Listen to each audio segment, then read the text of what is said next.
चुनावी नतीजों को लेकर चल रही बहस के बीच अहम सवाल ये हो गया है कि क्या इस बार सत्ता की चाबी क्षेत्रीय दलों के पास रहने वाली है या क्षेत्रीय दलों ने 5 सालों के दौरान राज्यों में जिस तरह से अपना दबदबा बढ़ाया है उससे बीजेपी और कांग्रेस जैसे राष्ट्रीय दलों की निर्भरता क्षेत्रीय दलों पर बढ़ी है। और अलग अलग सर्वे में जिस तरह के संकेत मिल रहे हैं उसमें तो क्षेत्रीय दलों की चांदी होने की उम्मीद की जा सकती है। 2014 में 2 दशक बाद ये मौका आया था जब कोई पार्टी अकेले अपने दम पर बहुमत के आंकड़े यानी कि 272 को पार करने में कामयाब हुई थी।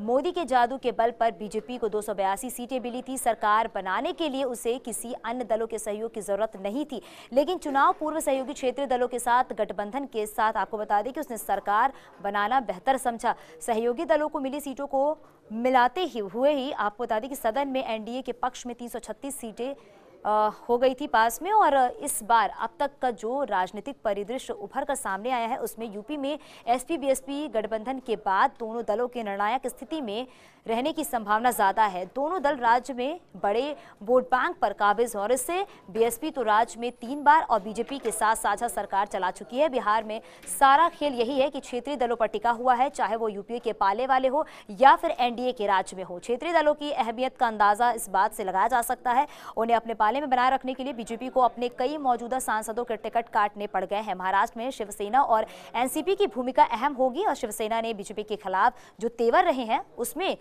वक्त बदलाव देखा जा रहा है और नतीजे आने के बाद उसका क्या रुख रहेगा कुछ कहा नहीं जा सकता है। 40 सीटों वाले वेस्ट बंगाल में ममता बनर्जी का सबसे बड़ी पार्टी के रूप में उभरना तय है और उसकी क्या भूमिका होती है इस पर अभी अनिश्चितता है। और नॉर्थ ईस्ट की 25 लोकसभा सीटों के लिए बीजेपी के नॉर्थ ईस्ट की पार्टियों के साथ एक अलग से अलायंस जो है वो बनाए रखा गया है। और तमिलनाडु के चुनाव इस बार पहले से कहीं ज्यादा क्षेत्रीय दलों के बीच बिखरा हुआ है। तो ओडिशा में बीजू जनता दल और तेलंगाना टीआरएस की पहले नंबर की पार्टी होंगे और इसमें किसी को संदेह नहीं है, लेकिन ये दोनों पार्टियां चुनाव बाद किसके साथ जाएंगी ये कहा नहीं जा सकता है। कर्नाटक में जेडीएस कांग्रेस के साथ सरकार चला रहा हो, लेकिन नतीजे आने के बाद उसकी भूमिका नए सिरे से रेखांकित होंगी।